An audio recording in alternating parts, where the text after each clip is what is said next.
abidu dua belula ane kabana maliyuma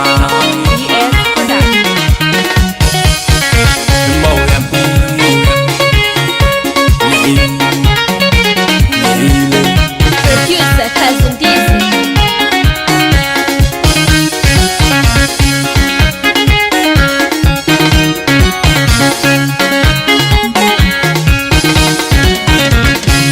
ya che tung de jom in ke ya balang ti bot ka noy duwe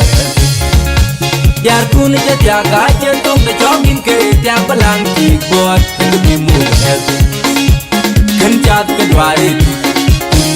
bi mu yan do ran ba ke re ti ke bi mu yan do ran ya te du ke ti ke bi mu yan do yang ye na yul bu nu botol den pate ka ke ni ra yul ayul ka ngi cheng nang chang nya din ke bin dai yang ye na yul bu nu botol den pate ka ke ni ra yul ayul ka ngi cheng nang chang nya din ke bin dai yung nya na wul ka la chang ngok ye man ngok ke la che go wul ka bai ke che pan lang den yok bai pan ke che pan no yang nya na yul bu nu botol den pate ka ke ni ra yul ayul ka ngi cheng nang chang nya din ke chi ben tung wel ko yang nya na yul bu nu botol den pate ka ke ni ra yul ayul ka ngi cheng nang chang nya din ke chi ben dai kene ya nyot ka tiliel atin yan gol balwel atin la jol huto nyan mira ul nyan la dwer ku ye tingo ken pana jang kene ya nyot ka tiliel atin yan gol balwel atin la jol huto nyan mira ul nyan la dwer ku ye tingo ken pana jang kaye tingo ngonga chi aye ting mangonga chila jag baji kene ye nyot ka tiliel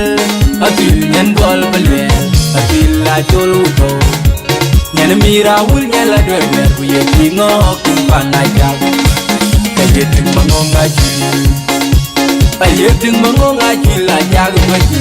jang na yul bu dun botol den wate ka ni ra yul ayul ka ngi cheng nang chang yan den ke ben dai chang yan na yul bu dun botol den pate ka ni ra yul ayul ka ngi cheng nang chang yan den ke ben tung bel kop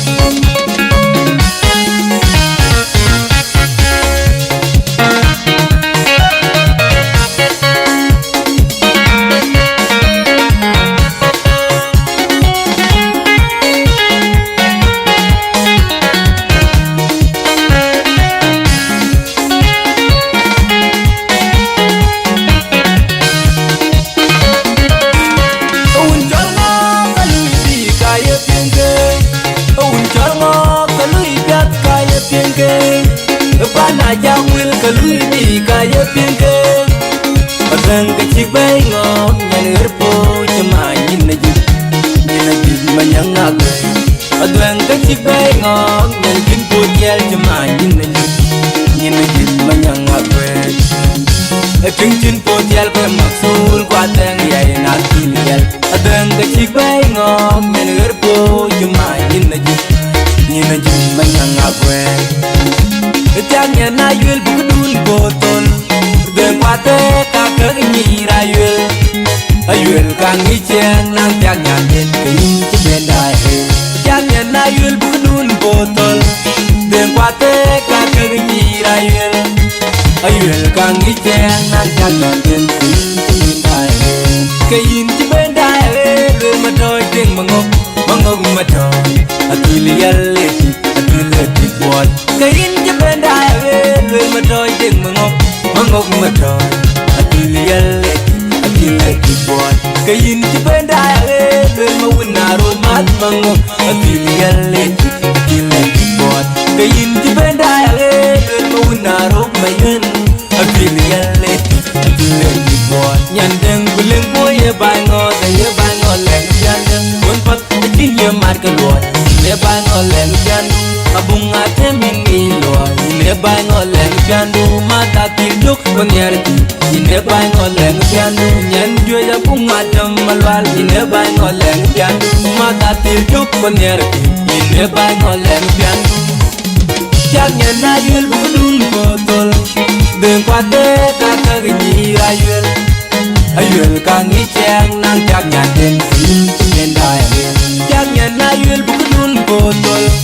Deng kwate kakak nyira ayul Ayul kang iceng nang jak nyaden King welcome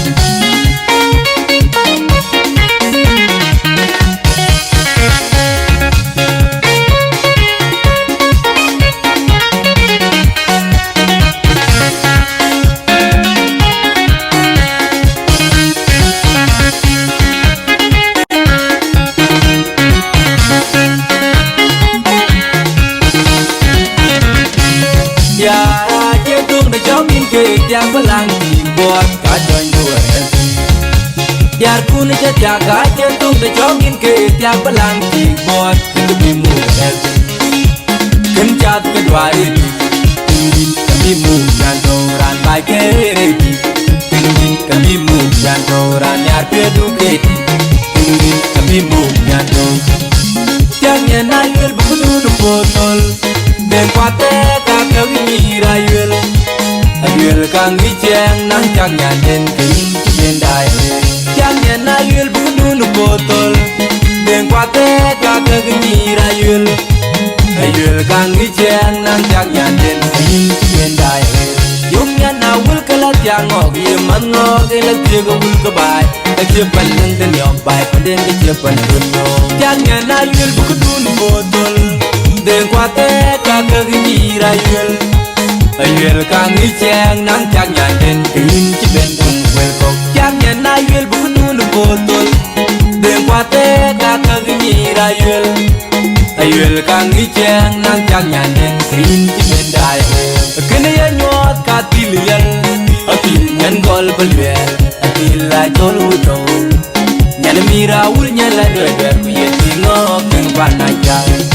Kena ya nyot katil yal Atil nyan gol belwel Atil la jol wuto Nyan mira wul nyan la dwedwer Kuye tingok keng panajal Kaya ting mamong aci Aye ting mamong aci la jag bayi Kena ya nyot katil yal Atil nyan gol belwel Atil la jol wuto Nyan mira wul nyan la dwedwer Kuye tingok keng panajal Kaya ting mamong aci Aye ting mangong ajul la jag bayi Jangan ayul bukudun botol Den kwate kakak nyirayul Ayul kang iceng nang jak nyaden King cibendai Jangan ayul bukudun botol Den kwate kakak nyirayul Ayul kang iceng nang jak nyaden King cibendai welcome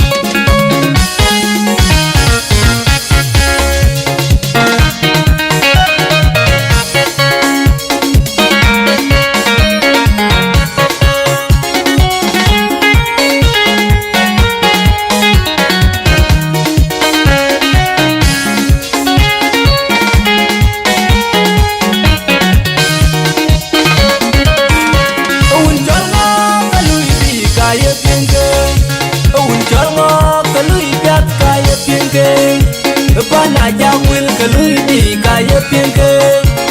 Abang kecik bay ngok Yang ngerpo cuma nyina jid manyang agwe Abang kecik bay ngok Yang jimpo jel cuma nyina jid manyang agwe